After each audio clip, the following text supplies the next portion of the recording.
ಜಿಲ್ಲಾ ಪಂಚಾಯತಿಗಷ್ಟೇ, ಅಸೆಂಬ್ಲಿಗಷ್ಟೇ, ಪಾರ್ಲಿಮೆಂಟ್ಗಷ್ಟೇ. ನಮ್ಮ ಕ್ಯಾಂಡಿಡೇಟ್ ಇನ್ನ ಬೆಟರ್ ಅಲ್ಲ, ಫಾರ್ ಬೆಟರ್ ಅಲ್ಲ. ನಮ್ಮ ಕ್ಯಾಂಡಿಡೇಟ್ ಇನ್ನ ಫಾರ್ ಬೆಟರ್ ಅಲ್ಲ. We are going with our candidate face and as well as Congress symbol ಹೋಗ್ತಾ ಇದ್ದೀವಿ. ಬಿಜೆಪಿ ಅವರು ಬಿಜೆಪಿ ಸಿಂಬಲ್ ಮರ್ತ್ಬಿಟ್ಟಿದ್ದಾರೆ, ವಾಜಪೇಯಿಗೆ ಮರ್ತ್ಬಿಟ್ಟಿದ್ದಾರೆ, ಅಡ್ವಾಣಿಗೆ ಮರ್ತ್ಬಿಟ್ಟಿದ್ದಾರೆ. ಸೊ ಈ ಥರ ಉದಾಹರಣೆಗಳು ಭಾಳ ಇದಾವೆ. I think this are the questions you should pose them. ಇರಲಿ, ಈಗ 3 ಲಕ್ಷದಲ್ಲಿ ಗೆಲ್ತಾರೋ ಅಲ್ಲಿ 3 ಲಕ್ಷದಲ್ಲಿ ಗೆದ್ದರೂ ಕೂಡ ಪಾರ್ಲಿಮೆಂಟ್ನಾಗ ಒಂದೇ ಕುರ್ಚಿ, 1 ಓಟಿಗೆ ಗೆದ್ದರೂ ಕೂಡ ಪಾರ್ಲಿಮೆಂಟ್ನಾಗ ಒಂದೇ ಕುರ್ಚಿ. ನಾವು 1 ಓಟಿಗೆ ಗೆದ್ದು ಖಂಡಿತವಾಗಿ ಹೋಗ್ತೀವಿ ಅಂತ ಈ ಸಂದರ್ಭಕ್ಕೆ ಹೇಳಲಿಕ್ಕೆ ಇಚ್ಛೆ ಬಯಸ್ತೀವಿ.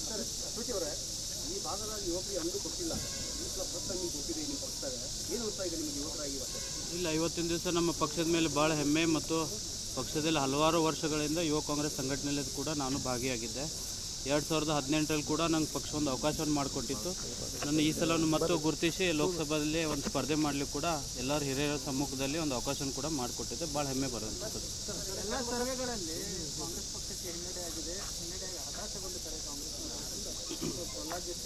ಅದೇ ಪ್ರಹ್ಲಾದ್ ಜೋಶಿ ಅವರು ಸರ್ವೆ ಬಗ್ಗೆ ಮಾತನಾಡಬೇಕು ಅಲ್ವಾ. ಈ ದೇಶದ 10 ವರ್ಷದಲ್ಲಿ ಏನಾಗಿದೆ, ಈ ದೇಶ ಯಾವ ಮಟ್ಟಕ್ಕೆ ಪ್ರಗತಿ ಹೋಗಿದೆ.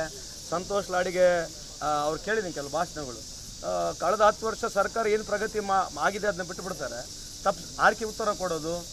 ಸಂತೋಷ್ ಲಾಡಿಗೆ ರಾಹುಲ್ ಗಾಂಧಿ ಥರ ಮಗ ಬೇಕಾ, ನರೇಂದ್ರ ಮೋದಿ ಥರ ಮಗ ಬೇಕಾ, ಈ ಥರ ಇದು ಬೇಕಾ, ಈ ಥರ ಸಂಸದರು ಮಾತನಾಡ್ತಕ್ಕಂಥ ಸರಿ ಇದೆಯಾ?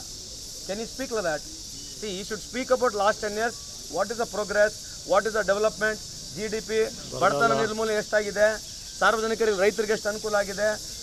ನೀವು ಪ್ರಾಜೆಕ್ಟ್ಸ್ಗಳ ಬಗ್ಗೆ ಮಾತನಾಡಬೇಕು, ದೇಶದ ವಹಿವಾಟುಗಳ ಬಗ್ಗೆ ಮಾತನಾಡಬೇಕು, ಆರ್ಥಿಕ ಪರಿಸ್ಥಿತಿ ಬಗ್ಗೆ ಮಾತನಾಡಬೇಕು. ಅದನ್ನೆಲ್ಲ ಬಿಟ್ಕೊಂಡು ಯಾವ ಸಣ್ಣ ಸಣ್ಣ ವಿಷಯಗಳು ಜನಕ್ಕೆ ಡೈವರ್ಟ್ ಮಾಡ್ತಕ್ಕಂಥದ್ದು ಮಾತಾಡಿದ್ರೆ ಏನು ಅರ್ಥ ಇಲ್ಲ.